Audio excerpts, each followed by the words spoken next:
కీర్తనల గ్రంథము 127వ అధ్యాయము 3వ వచనం నుండి 5వ వచనం వరకు చూడండి. దేవుడు రాయించిన మాట,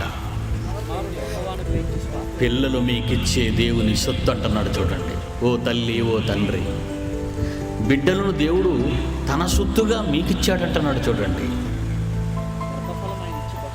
నీవు నీళ్లు పోసుకున్నావు అనుకుంటున్నావే, అది ఆయన ఇచ్చిన గర్భఫలం అన్నాడు. గర్భఫలం ఆయన ఇచ్చిన బహుమానం అన్నాడు. ఆ బహుమానాన్ని అద్దాల్లో పెట్టి అందంగా తుడిచి అందరికీ చూపించేటంతటి ఎత్తులో నీ బిడ్డను పెంచాలే తప్ప కనీసి రోడ్డును పారేస్తే ఆ గర్భఫలం ఏమవుతుందో తెలుసా? మారణాయుధంగా మారిపోతుంది. బహుమానాన్ని భద్రపరచాలి బిడ్డ, భద్రపరచాలి.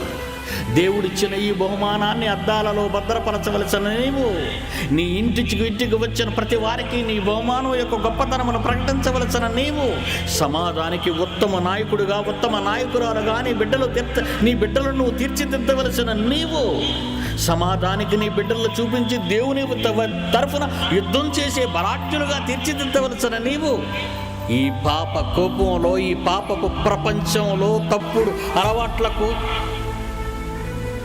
నాయకుడిగా చేస్తున్నావు, నాయకురాలుగా చేస్తున్నావు నీ బిడ్డల్ని.